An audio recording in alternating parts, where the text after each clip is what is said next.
Hi, my name is Renee and welcome to the H.E.R. show. According to a recent Mastercard report, Singapore is ranked number 5 in terms of the most enabling supporting conditions for women. However, the report also noted that only 27.5% are female-led businesses. So we are here today at Raffles Place to interview the streets. Let's see if anyone could name a female entrepreneur.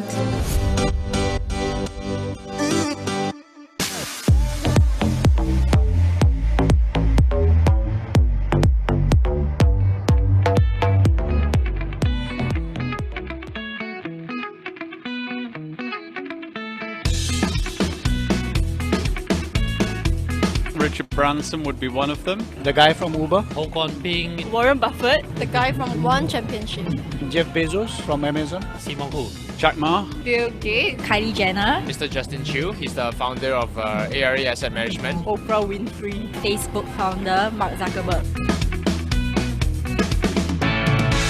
He's able to establish a holdings company, and with all the major acquisitions in the industry, able to do something nice for the society while at the same time making money for your business. They are able to innovate and create. for them to step out and take a risk. I think it's a lot of courage is needed. Someone who can influence the behavior of quite a lot of different people and to change their mindset. A lasting legacy, so setting up a company that survives the test of succession, that continues to grow. Someone who makes his own business, his or her own business, earns a lot of money from it and helps society.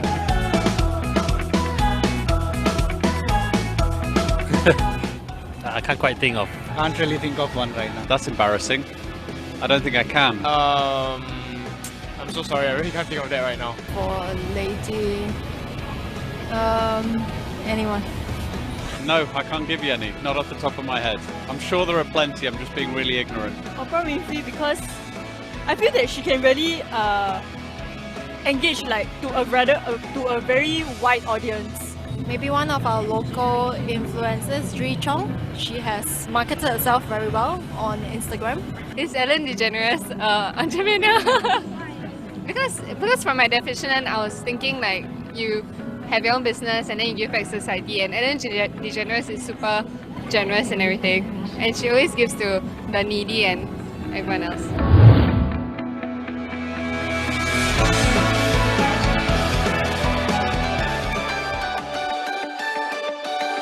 Some of these include H.E.R. Wang from HTC, Zhang Xin from Soho, China, Solina Chow from Li Ka-shing Foundation, Christina Gore from Gore Capital, Anita Ambani from Reliance Industries. However, none of these successful Asian women entrepreneurs were at the top of my recall amongst any of our interviewees. This could be perhaps due to the lack of media coverage of these successful women entrepreneurs. We at H.E.R. Entrepreneur hope to change that. We hope to inspire, educate, and empower women entrepreneurs through harnessing the power of women in entrepreneurship, leadership, and relationship.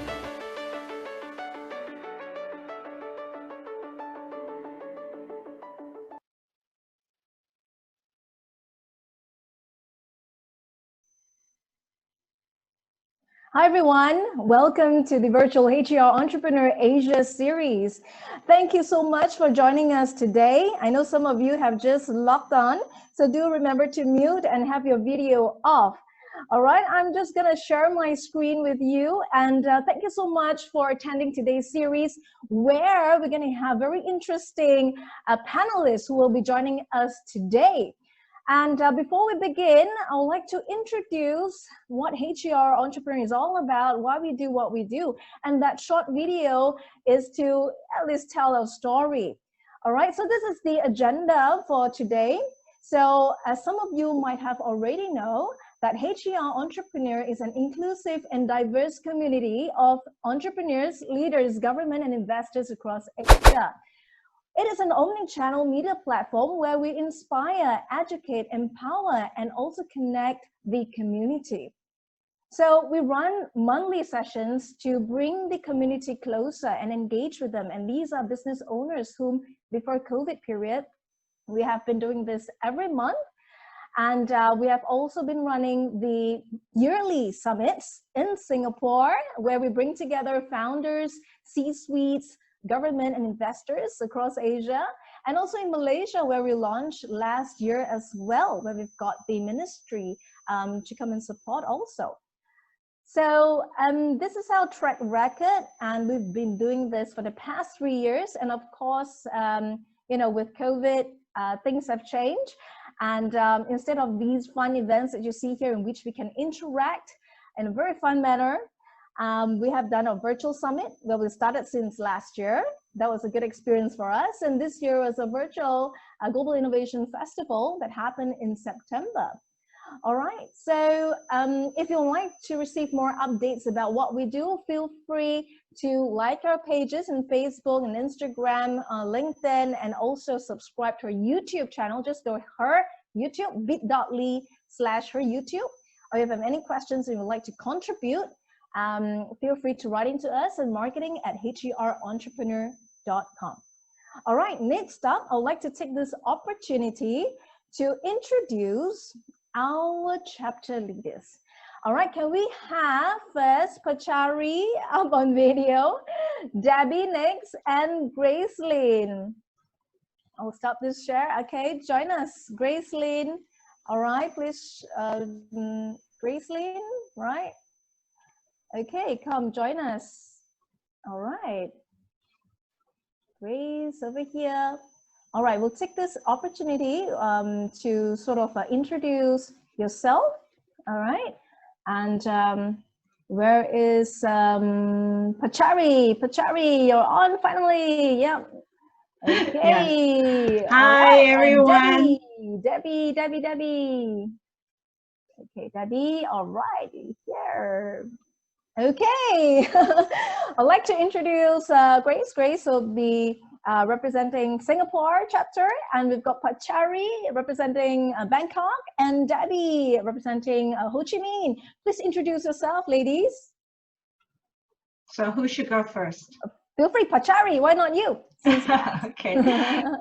Good evening, everyone. Now it's getting to be, I think it's still your afternoon, but it's starting to be our evening. My name is Pachari. You can call me Nui for short. Thank you for having me come on board, Renee, and joining also the other chapter leaders who are in the region as well. As you can see on my background, the company that I'm with, which I founded 12 years ago, is called Brand Now.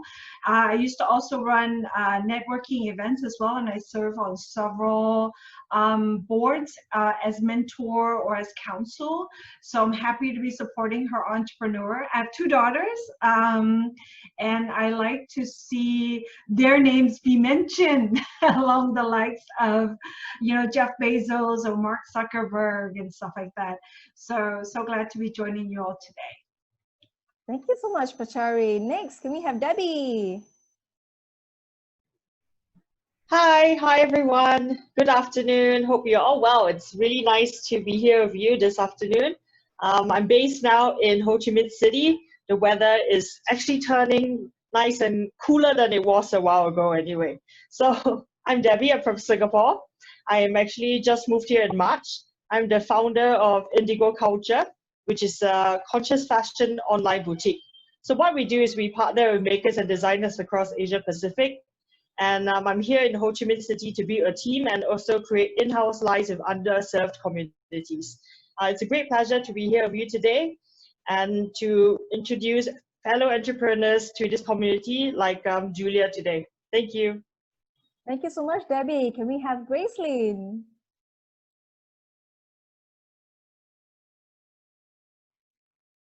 Have to unmute yourself. Hi everybody, my name is Grace. I am from Singapore. I'm part of a 5th generation of a floral family business. So we provide greenscape and flower provisions to hospitality, pre-COVID that is. And we've had the honor of opening up our first experiential garden center in Singapore. Essentially, I work with my cousins, my parents and my auntie and uncles are my bosses. So in terms of like entrepreneurship, I've been honed from a very young age. I'm very excited to be on this platform. Thank you, Renee, and for us to meet San and Giulia from Vietnam and from Thailand. So I'm excited to share later. All right, thank you so much, ladies. So I'll continue with the slides. All right, and you get to network with them as well. So don't worry, you'll get to meet all the attendees and also the chapter leaders and also the speakers at the end of the session. Thank you, ladies. All right, and what's next? Okay, so the actual session right now, where we're going to talk about discovering the hard truths in business. I'd like to first introduce key people, as you can see here. So in sequence, where we will do this, right? We'll have Lennise. Lennise is the CEO and co-founder of Dropee, a one-stop B2B e-commerce platform that provides B2B buying and selling, that makes B2B buying and selling simple, intuitive, and mobile. And Lennise started her entrepreneurship journey at the age of 19, where she co-founded a talent management company called The Music Scene, managing various musical talents across Asia-Pacific region. During her university days, Lennise worked as a part-time management consultant for one of Australia's largest non-profit organizations, Hildenan Uniting Care. She was also involved in building a community of female founders in Melbourne called Startup Victoria's Female Founders. So post-graduation, Lennise was appointed as one of the youngest country launch managers for Yelp, spearheading its launch in KL, Malaysia. And after Yelp, Lennise joined a local venture building accelerator called Infinite Ventures. And during her tenure, this Ivy has venture built 10 companies, which churned out a 500% ROI within 18 months of investment. All right, Lennise is currently a co-founder of Dropee with a vision to revolutionize the way businesses buy and sell in bulk through a digital platform that promotes transparency and convenience. And now they're helping thousands of SME businesses solve their procurement struggles and building stronger trust with the suppliers. Do come on screen, Lennise. And next up, we'll like to also welcome Grace. Grace Lin is part of the founding family at Sing Si Soon Floral and Landscape Product Limited. She's the 5th generation in this homegrown family floral business. While pursuing her education in the US, Grace worked part-time at both local retail and wholesale florists, learning new floral arrangement aesthetics as well as marketing distribution methods. Upon her return to Singapore in 2006, Grace took over the sales and marketing arm of Sing Si Soon, where she was involved in the setting up, the running of the company, the retail arm, B1 Florist, which had 9 branches since 1990s.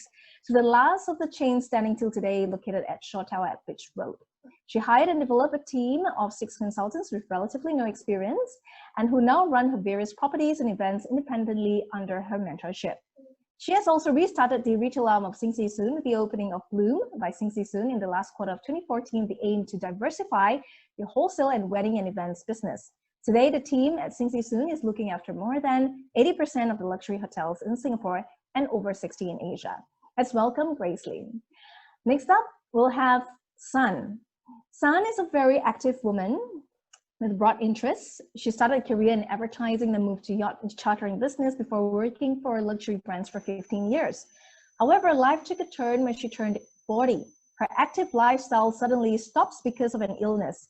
But rather than taking what life gives her, she turns it around and eventually created a sustainable project called Panacea, with the aim to teach and heal. Along with detoxing, she saw improvements in her health immediately, and in 3 years completely healed herself. And as a result of her experience, she has learned so much about health, wellness, the environment, and how it is all linked together. She made a decisive lifestyle change to devote herself to sharing this knowledge with others. That's how the Panacea project was born. On a beautiful land in central Thailand, Panacea will be a sanctuary to teach anybody who wants to learn how to live a healthy life in the real world. So welcome, San, please come on screen. And next we have Giulia So.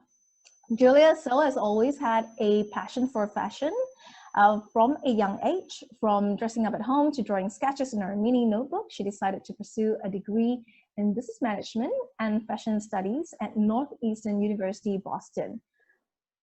She then came home to assist her family's new business, a small chain of boutique hotels across Vietnam. Navigating the hotel chain during a global pandemic really challenged Giulia and taught her many valuable lessons about the changing economies, adapting to a new business environment, and being creative in coming up with solutions. All right, let's welcome the speakers. All right. Okay. Hi, everyone. Hi, everyone. Hi. Good to be here. Thanks for joining us. All right. Okay. So we have everyone here. And Lennise. Okay. Yes, Renee. Here it Thank is. you for the fantastic introduction. Thank you. So I've got a few questions for you ladies. And after each, the audience, you could prepare your questions and type in during the Q&A segment later. All right.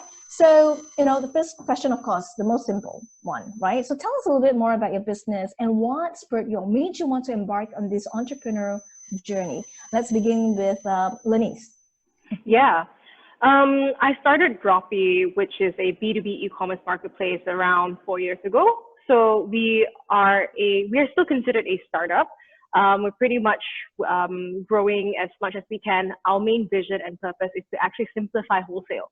So how we simplify wholesale is to be able to connect mom and pop stores, particularly convenience stores and F&B, independent F&B outlets, directly to the right wholesalers and brands. So in a more faster, quicker, easier, and transparent way. So yeah, it's been a fantastic 4 years so far. And as everyone knows who runs a business, there's always ups and downs. It's not only just business ups and downs, right? It's also like an emotional journey as well, right? As you try to build a team, try to scale it up, and going through this pandemic season as well, having that emotional resilience to be able to make a conscious or a clear vision and clear strategy moving forward to go through this whole wave, this unprecedented wave of pandemic era. Why did I start my business? It's because we noticed that I came from a family business as well. I'm the third generation of a wholesale and distribution family business. And we've been dealing with a lot of mom and pop stores throughout many years. And what we noticed is that a lot of these mom and pop stores are still underserved. Majority of the effort and attention goes to the larger retail chain outlets, the hypermarkets, and larger distributors. But these mom and pop stores have a lot of potential to grow. And these guys are the ones that are extremely underserved. And if they can, and as you can see during this pandemic season, they are still thriving. So although there's the whole lockdown thing, majority of our communities would still go back to our local mom and pop stores to stock up for our pantries and whatnot. So no matter what, retail is still here to thrive. It's more towards the changing environment or this changing industry to adopt more digital solutions so that they're able to sustain throughout this period.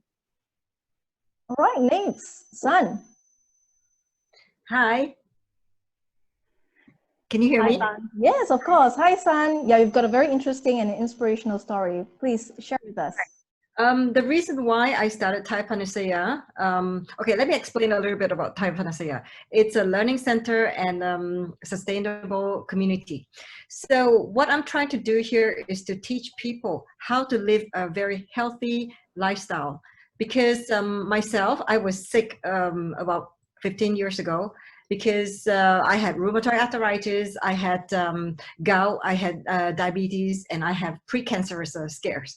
So it was a big alarm bell that went off, and I was very scared because I just had, I think when I had a cancer scare was, I just had my kids for 6 months. And I was just like, okay, I need to live very long for them. And I did a lot of research and I healed myself. I did a lot of detox and I changed my diet. I'm now a vegan. I changed my diet. I exercise every day. And now I clear all my illness in 3 years. But because of all this research and detoxing and all that, I realized that we are very, very closely linked to our environment. And if our environment is sick, we are going to be sick. And with the business today, we are not helping the environment. We are actually putting the environment into they're toxic. So that's why we are sick today. This is why I built this place called Thai Panacea. I wanted to teach people how to live in a natural, healthy lifestyle, because the environment and us is closely linked. And at Thai Panacea, we started building about 2 years ago. We started with a very small house so that I can observe the land to see, because I'm not going to build a land, the whole project from a paper, design on a paper and build, because I need to observe the land, where the wind come from and all that before I build, so that it's we're not wasting the natural resources. So last year we started building a bigger building, the learning center. I had a lot of volunteers coming from all over the world, from UK, from Australia, Italy, everywhere, in India as well, coming to help us. And unfortunately by March, they all had to leave because the country is locking down, and we are, I have to suspend the building. But the plan is still to build this community of people coming from all over the world to help the local as well, and also to build this sustainable learning center, so that we can teach people who want to learn how to live a healthy lifestyle. Yeah, so this is Thai Panacea. All right, thank you so much, San. And Giulia, how about yourself? Yes, so I graduated from Northeastern University last year. So it's been like a bit over a year since I graduated, and what made me decided to come back to Vietnam and pursue my own business was that I was actively looking for a job in New York for 3 months, and because of the visa restriction for foreigners, it was quite difficult for people to for foreigners to have a job there and competing with other Americans.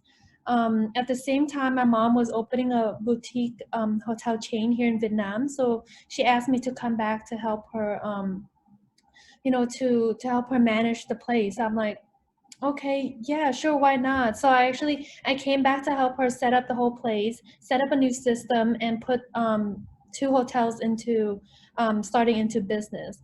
And then unfortunately the pandemic hit right around like Lunar New Year, which is right around the time where we just opened.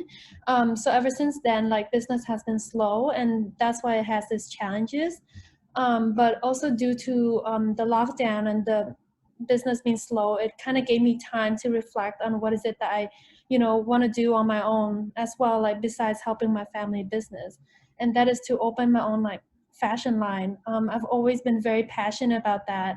I never had the opportunity or the time to kind of sit down and think about what is it that I want to do. It was just like applying to jobs, like post-grad, like that was the pressure. So sitting down and thinking about what is it I wanted to do that. So I, by myself, I took an online course about, how to start a brand, how to build a brand. I reached out to one of my mom's friend who already has like fashion brand here in Vietnam for middle-aged women. So I did, she just took me under her wings and guided me ever since. And I just slowly kind of do it step by step and open my own fashion line business. And we're having a grand opening in 2 weeks. So congratulations on that. Yeah. Thank you. I appreciate it. Yeah, for those of you who are in Vietnam, yeah, give your address, and yeah, are we allowed to visit? Yes, please. Whoever if you is guys in Vietnam, like anything, yeah. I will send them your way. Okay, next up, let's have Gracelyn. Yes. Hi. Yeah. I've always grew up in a family business background, and so we started really small. It was a shop house, and I remember my memories from young was ripping out yellow pages, and my grandmother used to wrap loose flowers in them and staple them, and we used to sell them for 5 cents a piece. And then she's got 9 children, so which is my auntie, my uncles, and my mom. And my grandfather passed on quite young, so none of my 4th gen had a proper education, so they really ran a business with their gut. So when my oldest uncle, after he served his national service, he recognized that there was a need for widening the floral selection in Singapore.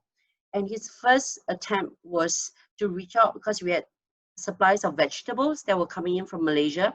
So he reached out to a flower farm in Cameron Highlands and ordered certain quantity of flowers to be tagged along with the vegetable lorry to come through the customs. And every time he reiterates the story, I get goosebumps, because he was only 19 at 5 a.m. He was standing at the customs, and he received our first shipment of flowers from Malaysia. He cleared the entire shipment by 2 o'clock in the afternoon. So that's where he got the idea that we could possibly open up a wholesaling arm in Singapore. And that's how we actually started the business, from a vegetable lorry that we tagged our trial shipment with. And my youngest uncle actually backpacked in Holland and worked, and he didn't share the background of our family business then. They had already opened up a wholesaling distribution center. So he backpacked, cleaned the buckets, did what every Asian person did in Europe, was to start from the very bottom. And he made friends, and we've got contacts, when we were the first florists to bring in flowers from Holland. So that was another achievement that we had. So at that point, Gen 4 has already gone into the second year of the business. We've had a 35,000 square feet of a wholesaling center, and we were supplying flowers and weddings and landscaping to hotels. We averaged about 5,000 events a year pre-COVID. So during COVID, it was really hard times for us to try to go from an over-counter and a lot of face-to-face servicing. And that's why my team has come up with consultation links to try to help people who want to still consult about their wedding flowers, or how hoteliers are reaching out to us. How do we go into strategic planning when phase 3 comes in? So it's been a real interesting process, and I see the digital part really coming, because with Gen 4 not educated, it was a real battle when it comes to technology. What is social media? What's Facebook? Why do you need to go on Instagram? Why are we are exploring digital name cards now that's on Swipe? So we don't, on Swipe, you have a single deck that introduces all the different platforms that your business is being advertised on. So we're looking at that. It's something that's unknown territories to them. They've devoted building a over-a-counter business. So with COVID, has been interesting. We transited into Shopify. So now we are doing really well online. I just shared with Renee my container, or with San, my container of Christmas trees arrived today. And we are very grateful it's completely sold out. So we had our pre-orders, we did really well. So just over COVID, like what Giulia said, you had time to reflect, focus, and concentrate energies in right places. And I'm very grateful to be surrounded by like-minded business entrepreneurs. I'm also part of another business network group, but Renee has been a good support. And I think this platform that we have, hearing stories from each one of you, your background, how you came to doing the business, Giulia, helping your mom, I think that's very inspiring. So that's my story, selling flowers. Thank you so much, Grace Lee. Don't be so humble. I mean, she's got a really nice experiential garden, right, in Simei. So whoever is in Singapore, do drop by, and you've got lots of events as well, right? But of course, limited number of people only. Okay, so next question would be, when was the most challenging moment in your journey, and how did you overcome it? Who wants to go first? How about San? Yeah. Unmute, yeah.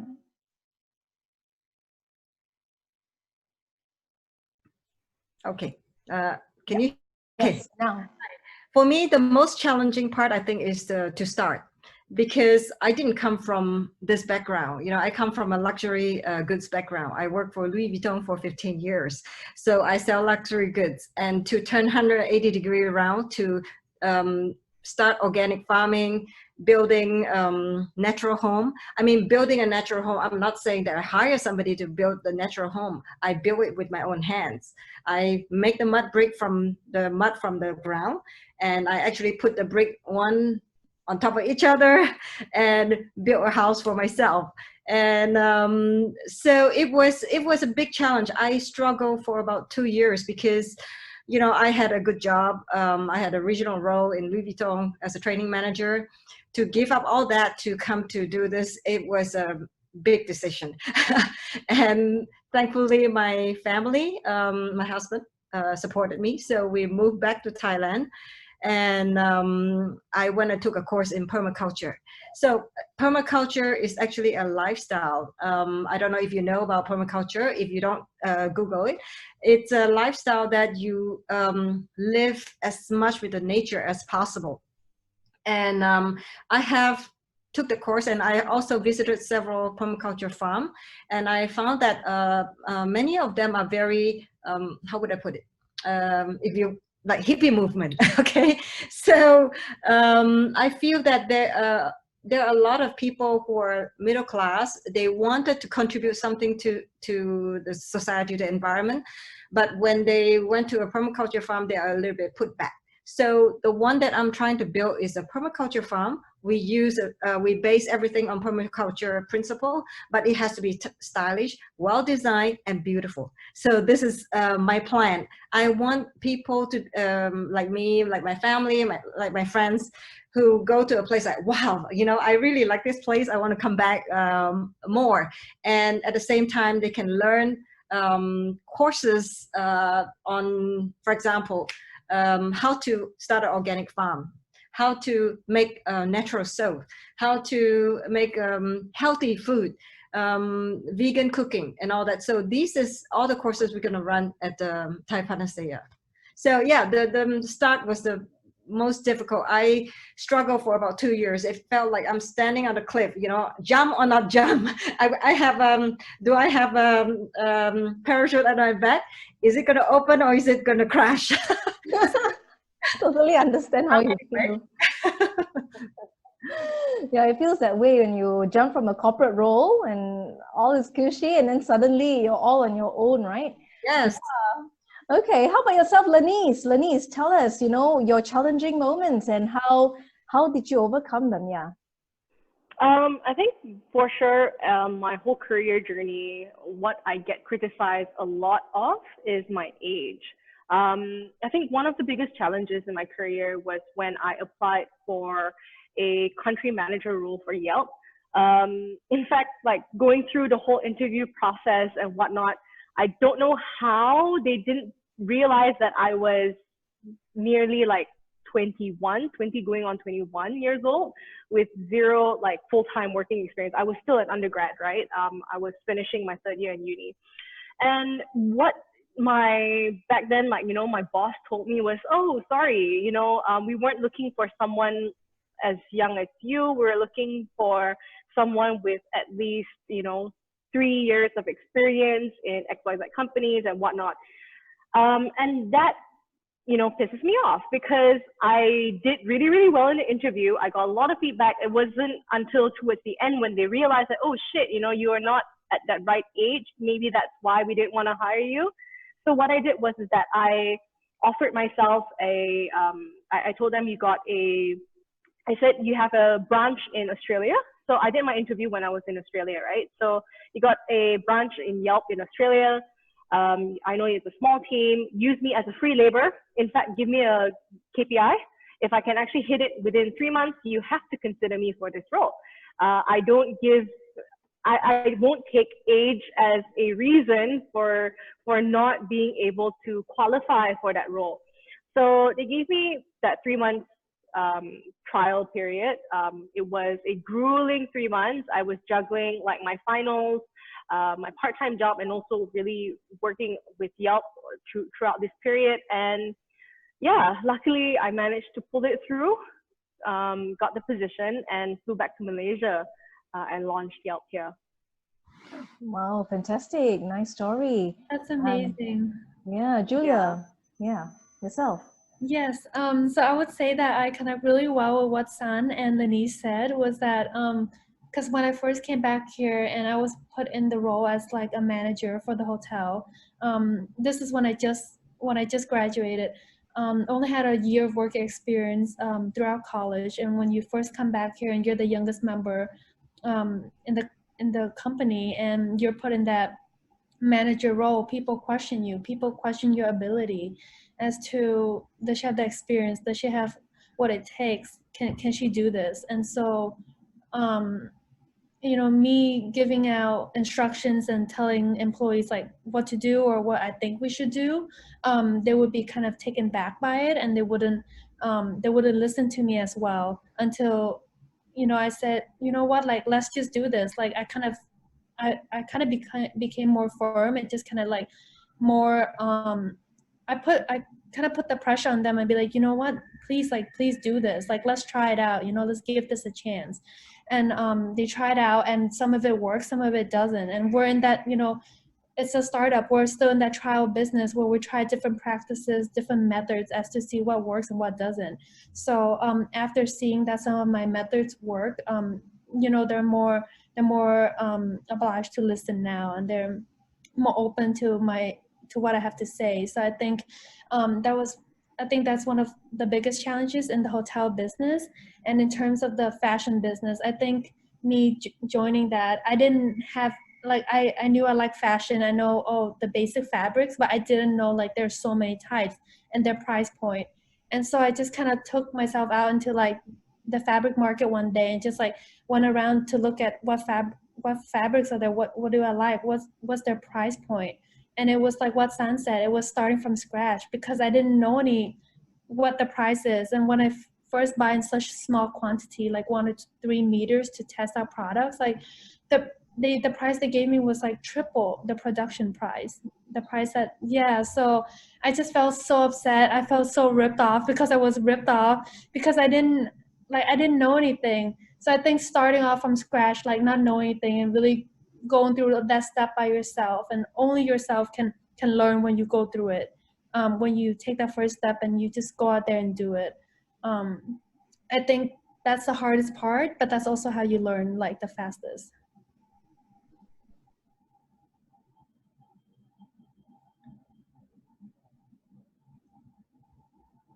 Renee, you've got to unmute.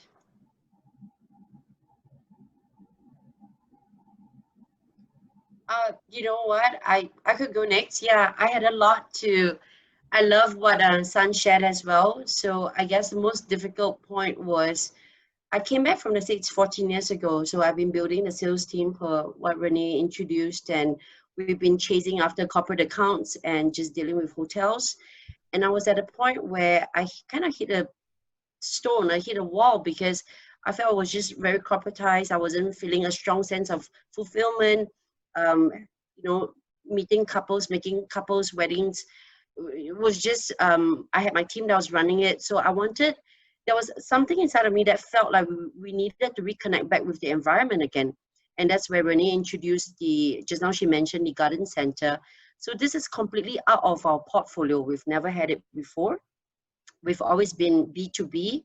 So we tendered for a land parcel 3 years ago, and it was a greenfield project. We built a space, and in my mind, I wanted an experiential garden center with 4 pillars, which was culinary, because I wanted people to grow, like from farm to table, to grow edibles. We had education because I wanted to be able to empower our customers to journey with their plants or their flowers. And we had greenscape, which is retail plants, and then landscaping for your homes. And we had the flower bar.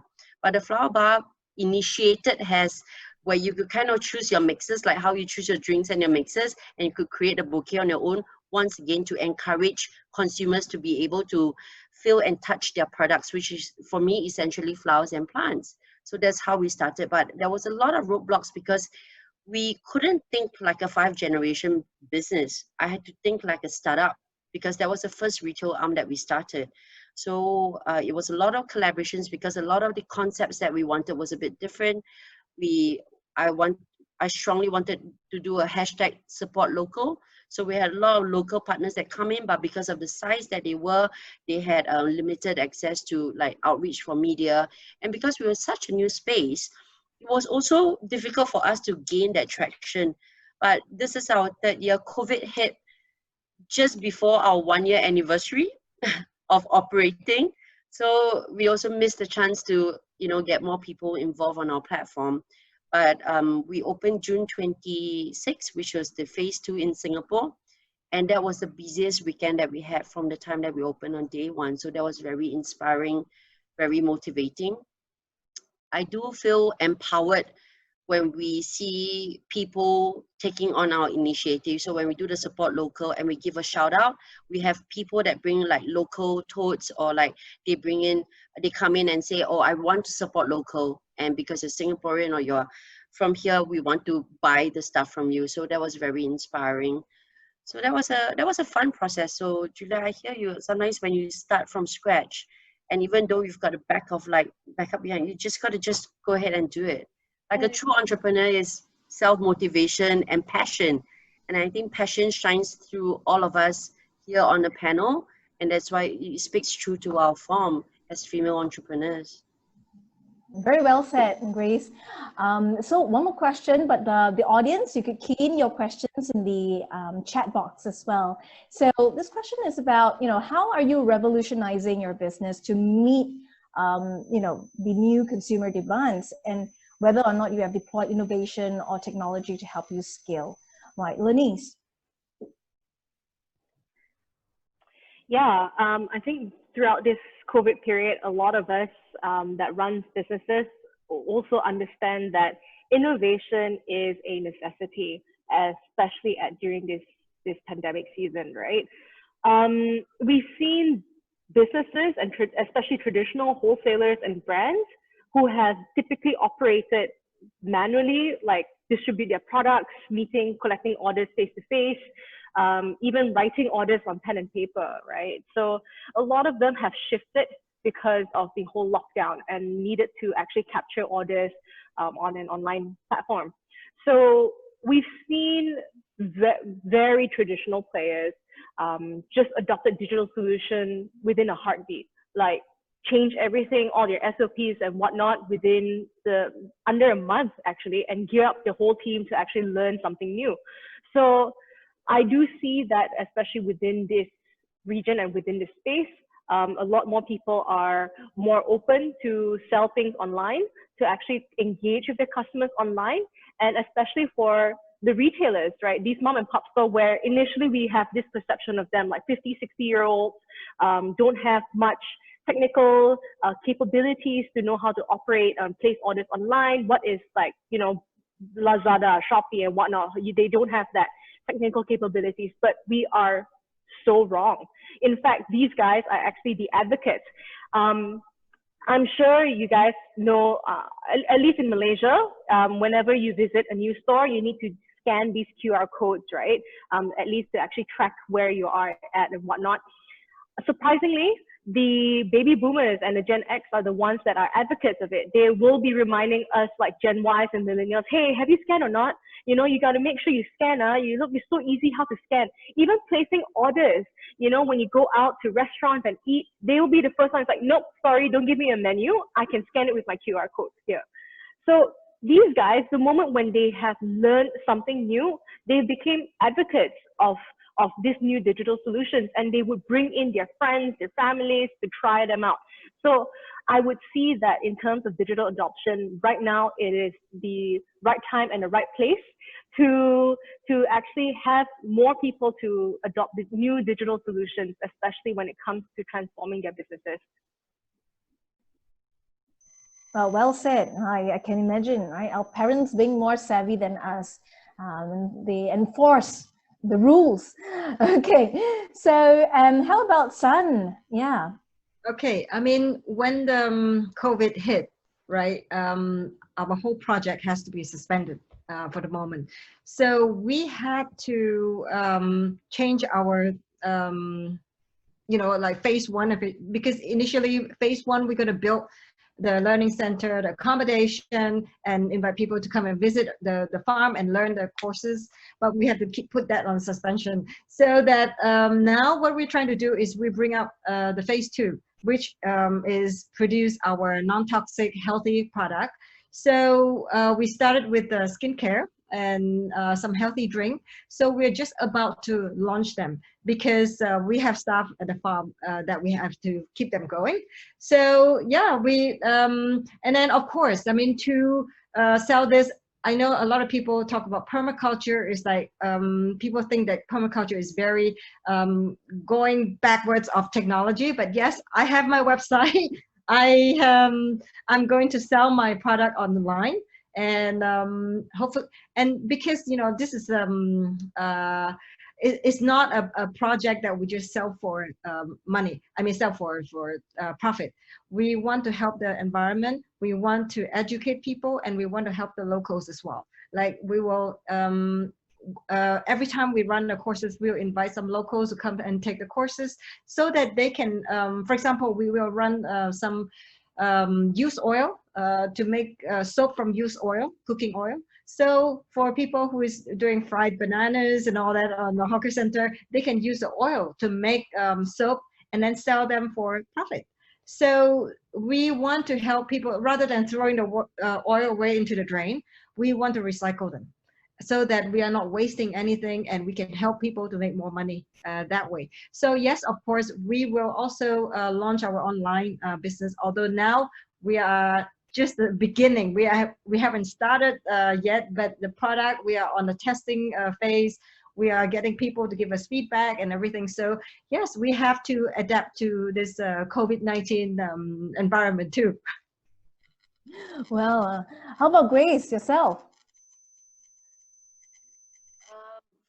Like definitely digital transformation. It's something that is like in our head for the last like 4 months, because just people not being able to come out, just to find ways for your products to reach them. So we've embarked on, like I mentioned, just listing all the products. We used to only have certain range of products, but now you could find everything from workshops to our stay-home kits that you could do things at home. Everything's online. But it's also a fact that because COVID, essential services workers are only allowed to come out. So we had accounts that, we had some people that couldn't be done. So over the last 2 months, we moved everything to cloud. And we realized that maybe people don't have to come to work for 5 days a week or 6 days a week. You could actually work from home. It also allowed me to see that there is a way to find work-life balance because we used to say, I have to go to work, but just over COVID, you could work from home and maybe not yield 100% of your productivity, but quite high up there, maybe 70 to 80%. So it's a really interesting journey for us over the last couple months. Right. How about Giulia, yourself? Yes. So in terms of the hotel business, like COVID hit us like in Vietnam, and like it hit the service industry really hard. So people couldn't travel for a while, and during that COVID lockdown period, we were trying to keep the business afloat. So we weren't like focusing on making a profit because like no one was traveling, no one's allowed to travel. We also had to take precautionary measures when people come to our hotel. So we were focusing on maintaining as many customers as possible and just breaking even. And then when COVID starts to get better, for our city branch where there's a lot of tourists and foreigners who stay at our hotel, they're our main customers. We had to change our business model from renting the rooms nightly, every night, to customers to seeking people who would rent it by the month. And that's a different demographic that we're trying to reach. Those are foreigners who are staying in Vietnam and looking for new housing, or Vietnamese people looking for new housing. So changing our business model like that helps us to have a stable income every month, have a stable guest count, and also not spend too much money on marketing right now, because even if you do marketing right now, like people are scared to travel to go to new places. So for our city location, we changed our business model like that. And for our beach location, we keep our business model the same, and we try to do more marketing on OTA websites where they represent us, where we are on there, such as like Agoda, hotels.com. We try to do more marketing there. We try to lower our price and offer discounts to get the customers to come to our hotel. And once they do, and they like our service and they like our room, then they're return customers, and like they're very happy with us. So that's something that I feel pretty good about, is that we have return customers once they try us at least once. Then they just need to try us once. And they will be satisfied. And then All they'll right. be satisfied. We shall go there. Yes, Check it out ourselves. We shall go to Sun's place also to do some farming. Okay. All right. We've got some, list of very interesting questions. I'm going to combine some of these questions, right? So, from Pachari, she's got a question: what resources do the female founders feel that is hard to come by for them? And I think I'll combine this with any stories of gender biasness in your own industry.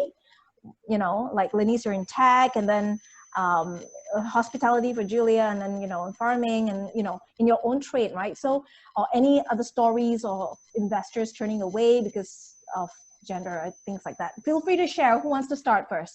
Yeah, I'll start first with the gender one from Pachari that asked about what's challenging, because I want to approach it from the other perspective, from the other gender, the men, because I sell flowers, right? So people expect females to sell flowers, but in 5th generation, I'm with 3 other boys of mine, which are my cousins, and I think they face more gender discrimination because they will show up with me for a floral pitch, and they were like, so you're the florist and this is your, so I think my cousins face more like gender discrimination than I am, just because of the nature of our industry.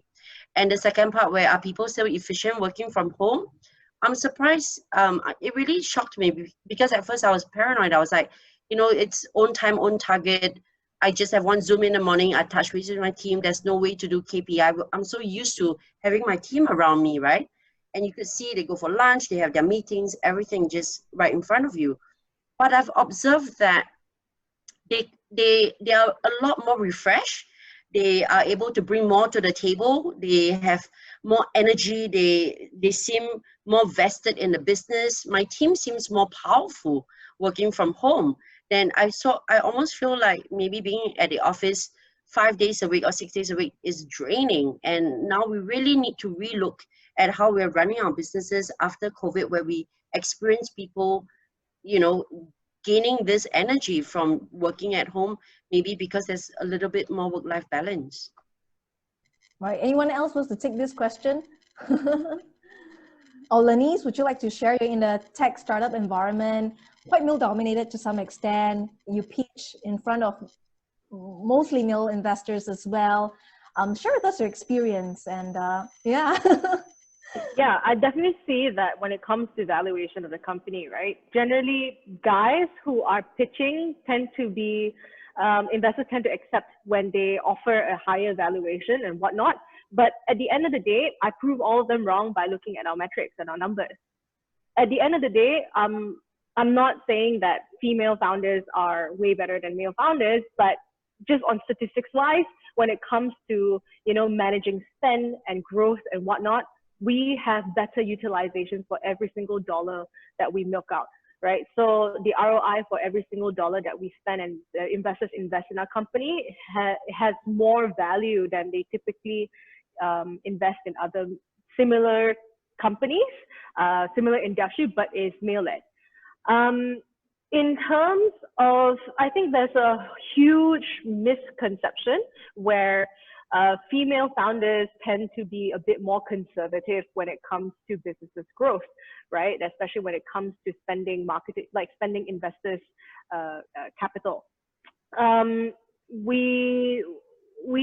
It's just based on differences of opinions, but we are very lucky to have more and more educated and sophisticated investors in this region who have mandates and also have exposed and experienced to work together with female founders in the past. So yeah, of course, we still have those traditional angel investors in the scene. They are a bit more reluctant to invest in female founders, but that's fine. They're the ones that will be like, your loss, man. Okay, there's a question from Debbie. How did you get past your low points, or your lowest point, right? Any tips on building a team or the perfect mix? Anyone wants to take this question? Sorry, Giulia, go ahead. Oh, no, please go ahead. Yeah, I mean, just a quick one, right? Like, how do you get past your low points? First and foremost is really embracing that failure is not the end game.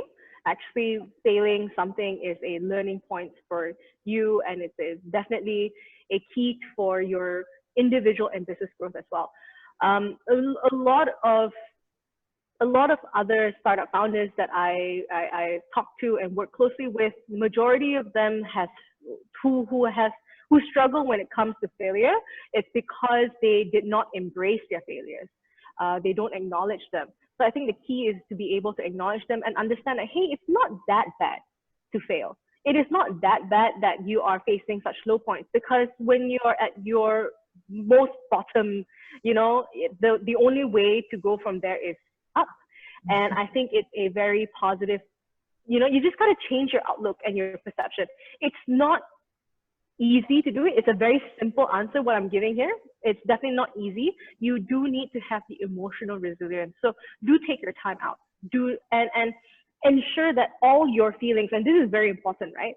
All the feelings that you're going through, especially throughout the low points, are valid. Do not ignore them. Do not cast them aside. Do not think that, or do not beat yourself up because you're feeling down or you're feeling bad for yourself or feeling bad for your company. Embrace it. Really try to understand why you're experiencing this, why you're feeling these things, and talk to people and learn how to grow from there. It's always practice. There's no such experience where you can bounce back fast without going through that experience before. So if this is something new that you've experiencing it's okay. Give yourself a break. Learn and pace yourself on picking yourself up, and know that you will grow eventually from there. Right. Thanks, Lennise. Giulia, you wanted to say something? Yeah. Oh yes, so I was gonna say that I agree a lot with what Lennise said.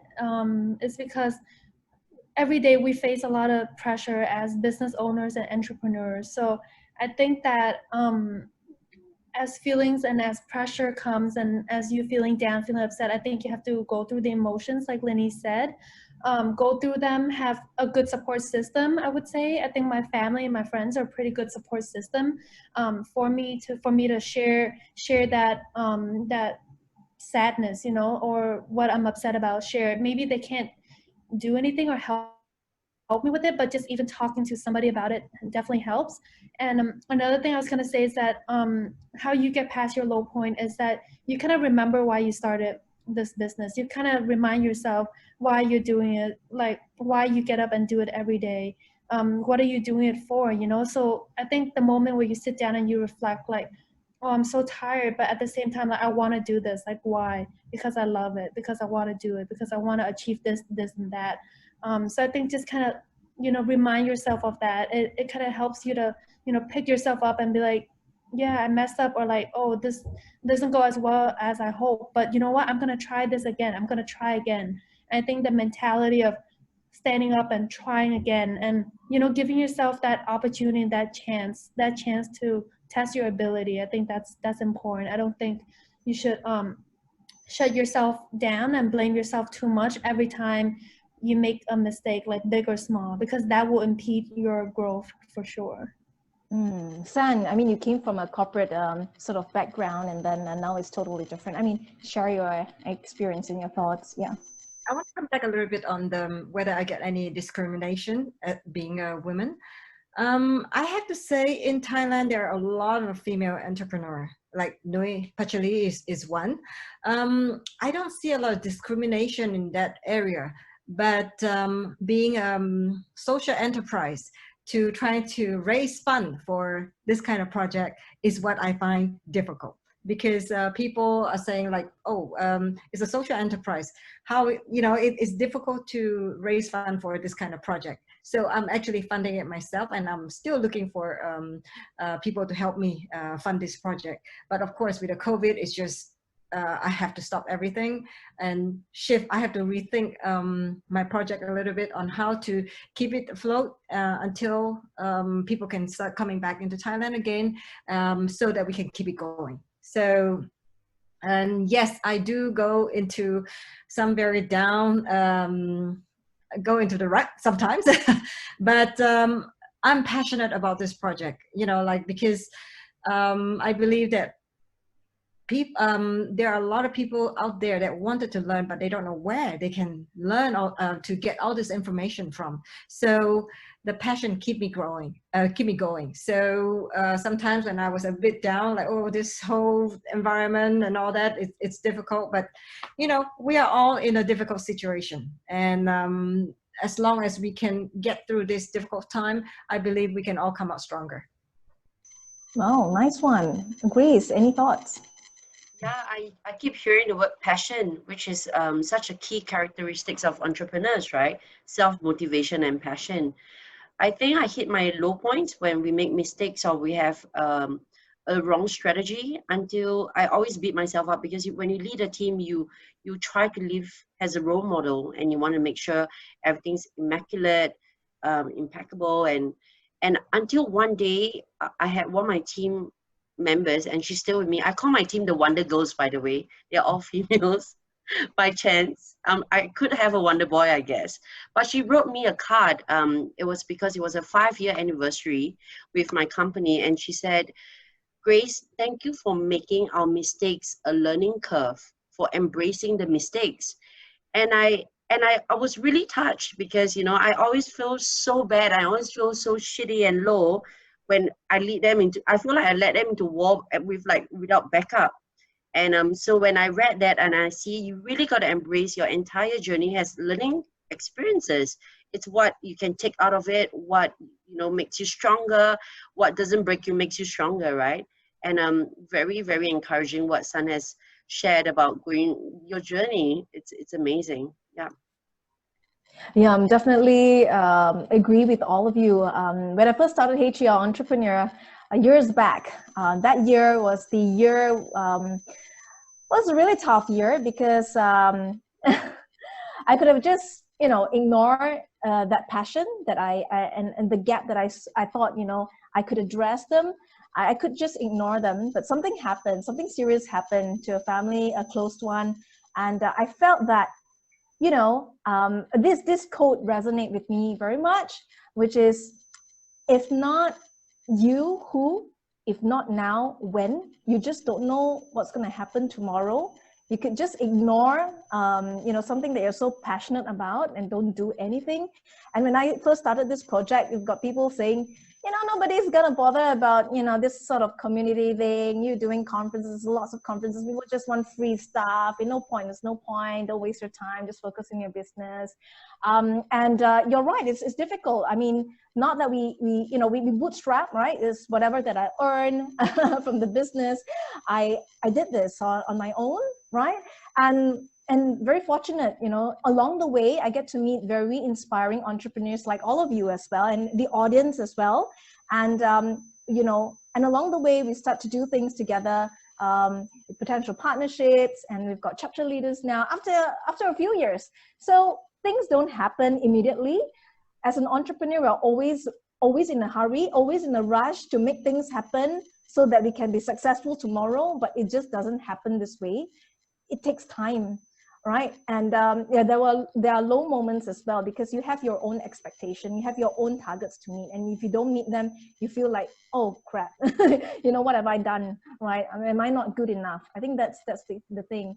Yeah, okay. I see some comments here, interesting comments, like from James as well. At times, we need to ask for help, not because we are weak. We ask for help to become stronger. I think that's a really good point. Anyone else with questions before we head into, you know, the rest of the segment and the networking? Yeah. Get referred to VCs or investors by other entrepreneurs. Okay, referral is very important, and that is the purpose also for such sessions, so that we get to know each other, and it's cross-border. So the purpose of this Asia series is so that people from different countries can come together. And I know we can't travel, and because we can't travel, our business may not be able to grow the way we want it. But take this opportunity to meet people virtually, such that you can start to have conversations to get that going, right? Okay, so that is the key. Any other last questions before we move on? No? Yes. I'd like to highlight one of the questions here. I'm not sure if this was answered yet, right? Sure. From Pachari, where she said that she had a business partner in the past and she was depressed. How can you tell that you're in a rut? I'm not sure if two of them combine. You know, like depression and rut is very different to me. But just to answer more towards the latter part of that sentence, right? How can you tell you're in a rut? If it's business related, always review back and look back at how you are providing value to your customers. Because at the end of the day, you are building a product or service that your customer wants. And it is always very important for you to understand that when you're building your product and service, it has to be radically valued. So when I said radically valued, it is so important for you and how you measure it, right? It's always better to have 100 customers or 100 clients that really love your product or service rather than 1,000 customers or 100,000 customers that just find your product or service good. You would want them to be advocates, that they love your product so much rather than they just like your product. That's how you can benchmark whether you're in a rut or not. If you are consistently doing things that your customer are just liking your product or service, then high chances you're probably in a rut. But if you're starting to do certain things that are radically different and radically valuable for your customers and clients, that's amazing. That'll be the best from there. All I hope I right. answered your question. Yeah, okay. And panelists, share a liner of a quote or an advice to all of the fellow entrepreneurs or intrapreneurs in this room. Who would like to start first? Feel free. I can go first Sure. since I'm unmute. Three things, right? Especially during this pandemic, it's always very crucial for everyone to be able to learn, unlearn, and relearn. So why I say learn, unlearn, and relearn is because it's always, learning is a process. It's a never-ending process for us, even though like whatever age that we are at. But during changing times, it's very important for us to identify whatever that we have learned and just throw it out of the window and focus on how do you upskill yourself and into so that you are able to stay relevant during changing times. So to sum it up, learn, unlearn, and relearn. Next, who do we have next? What's your advice, Grace? Yeah, I could go first. I wanted to share this earlier. 一山比一山高, that's in Chinese. It means there's a mountain and there will always be a mountain taller than this mountain that you know, that you think is the tallest mountain you see. Because I love that, you know, all of us strive to be at the peak. But as long as we remember 一山比一山高, you always have to learn from the best and you keep on learning and you embrace this whole journey of like, you know, getting to know people, widening your circles. You could never be at the top because 一山比一山高. I say this to myself a lot.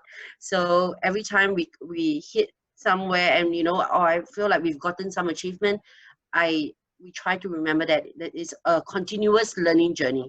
Yeah. 一山比一山高.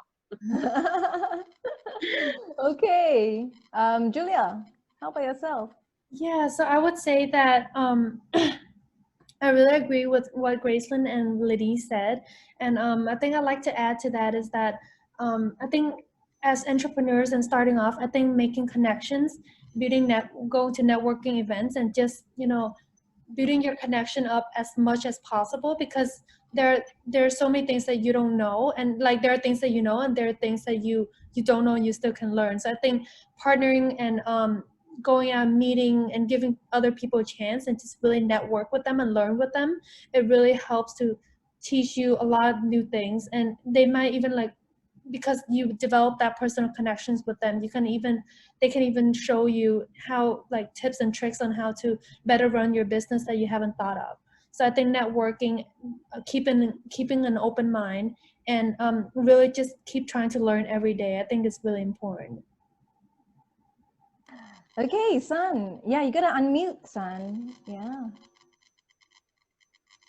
Sorry, yeah. No, I was mute. Okay. Yeah, no yeah, for me, I just want to say, there's one word I always keep me going is there's no failure. It's just an experience. You need to know what have you learned from this experience.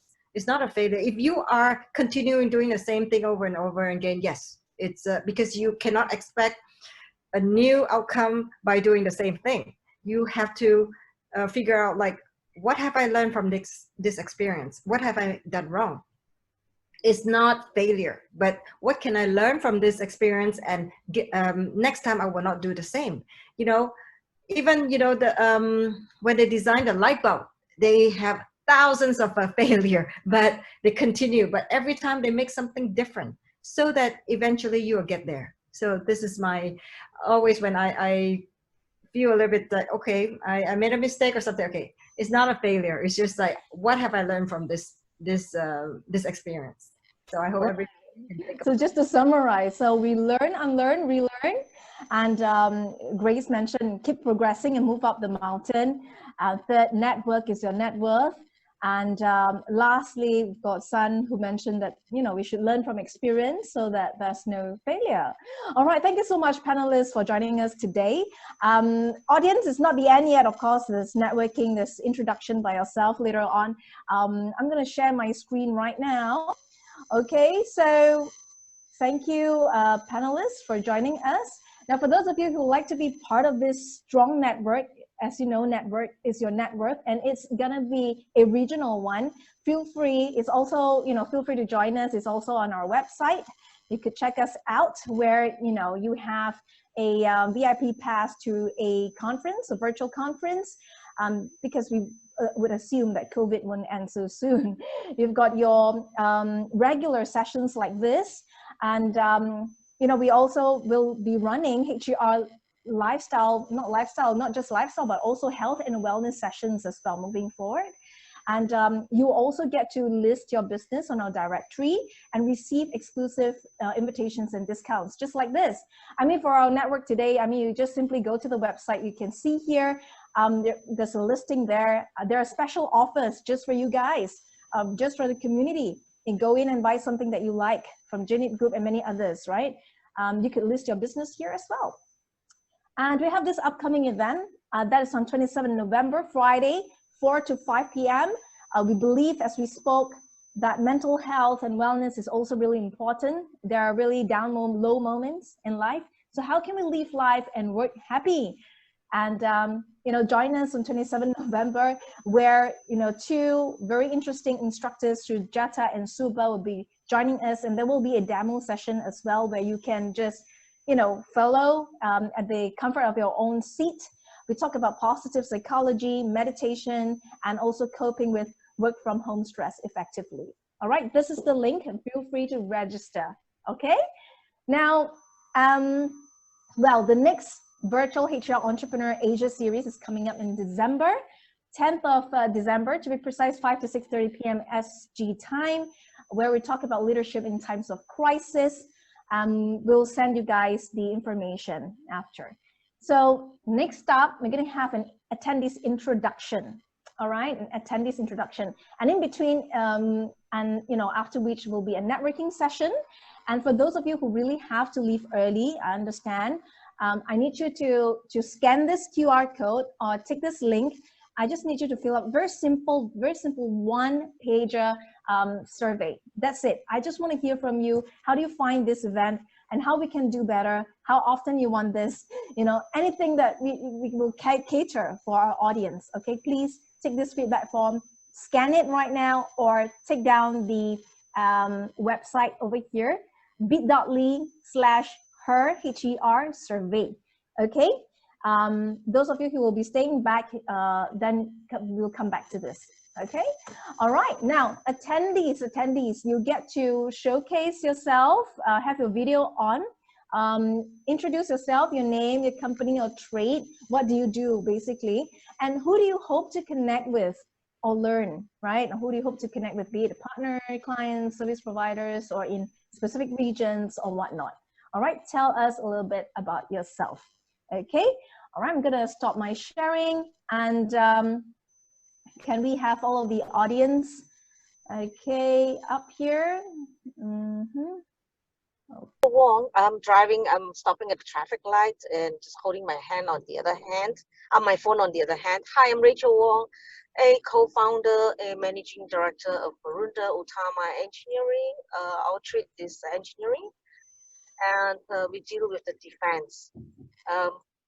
I enjoyed the talk, although I was outside. You know, I grabbed a little bit here and there, some disruption, some interruption along the way. But I'm sure this will be recorded, right?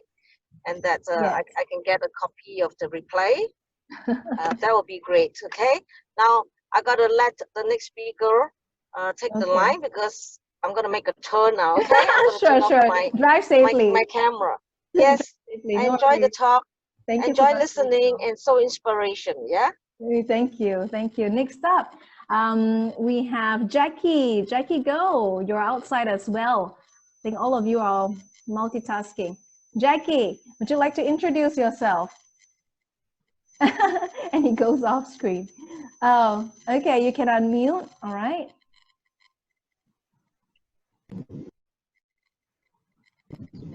Okay. Yeah, we can hear you now. Jackie, introduce yourself. Yeah, introduce myself. I'm Jackie here. You Hi. hear me? Yes, we can hear you. Tell us what you do and who you like to connect with. Yeah. I just like to join for the entrepreneurs Asia's. All right. Thank you. Very nice to hear. Okay. Thank you. All right. We've got Nazira Hashim as well. Yes, hello. Hi, everyone. My name is Nazira. I'm from Wavemakers. It's a marketing agency based in Bali, Indonesia, and Kuala Lumpur. I found this event through Neem, actually, and I was curious to see what everyone in this region is talking about because we work regionally. And yeah, I'm just here to network and meet anyone and just find out what everyone is feeling in this trying times. So hope to connect with everyone. All right, thank you so much. And next we have James Twon. Hi, good evening, everyone. My name is James. I actually run a few projects. So the latest baby is actually H.E.R. Dragon. What we do is that we actually help Singaporeans that actually got their displaced because of the pandemic to actually help them pivot their career and push them to find a new employment in IT. So we do coaching, we do certification. At the same time, we also try to land them with a permanent job or at least an internship. So this is actually the new project that we are going after. I'd like to connect to anyone that maybe can give me some ideas like what is actually required in this pandemic, and then maybe I can actually do another project around that. Thank you. All right, thank you so much, James. Can we have Koo? Hi, Koo. All right, please introduce. Yeah. Hello, everybody. I didn't know it was my turn so fast. So I just came along to just support you, and I think Gracetine is also one of the panelists to just catch up on stuff. So I'm Koo. I represent a company called Zoho Corporation.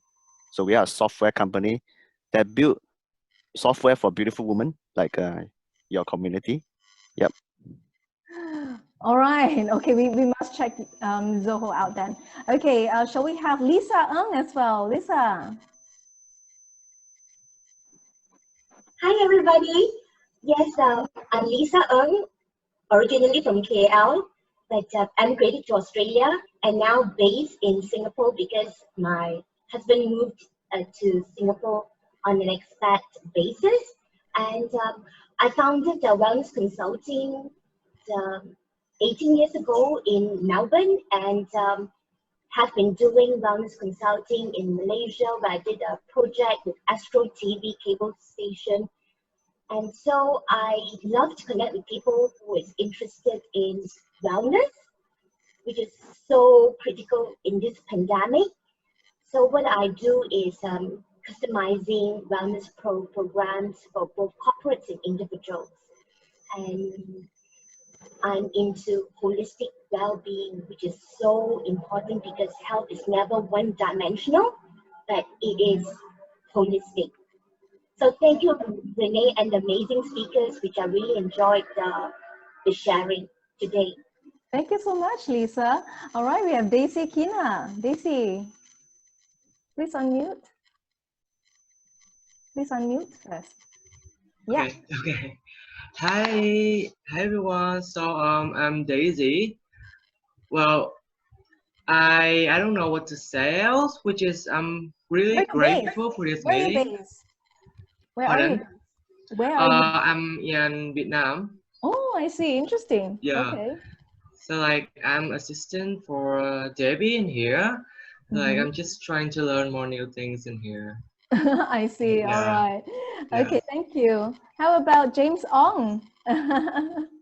James Ong, if you are hearing this, you're not on video yet. So, James, would you like to introduce yourself? Yes, this is James here. I'm here to come to this session for two reasons. One is to give Renee all my support. That's very important because what she's doing for this H.E.R is very purposeful and meaningful. Second, I also want to see all the women entrepreneurs. They all inspire us. So grateful for today's discussion. That's all I want to say. Thank you. Okay, thank you. Thank you so much. Well, a lot of one thing I want to say, a lot of our male entrepreneurs need to learn from you all, especially from Renee. And the other way around as well. That's why it's an inclusive, diverse community. Yeah. Exactly. We work together. Wonderful. All right. Thank you. Oh, I see a Claire. So, Claire, is this a convenient time? If no, all right. So, shall we take a quick picture together, all of us, before we head into like the breakout rooms and whatnot to have a chat? Daryl, can you prepare and have everyone on screen expanded? You know, the whole view is being expanded properly. Is everyone in? Okay. We have more people. Yeah. So Daryl, are you ready? Could you take a picture for us? All right. In 3, yeah. Okay. All right. 1, 2, 3. Okay. Thanks. Okay, you have everyone captured, yeah? We have like 15 of us right now. So before more people will leave. Okay, so we have 15. So probably I'll put everyone, maybe we'll do a breakout room. How about 2 breakout rooms? I think it should be okay, or 3. Let me see. Let me see what I could do. Maybe I'll break you guys up into 3, and so you can have like chat among yourselves.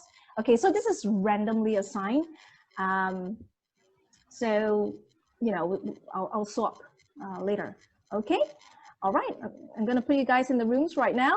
I'll give you guys about 10 minutes and we come back and we swap. All right.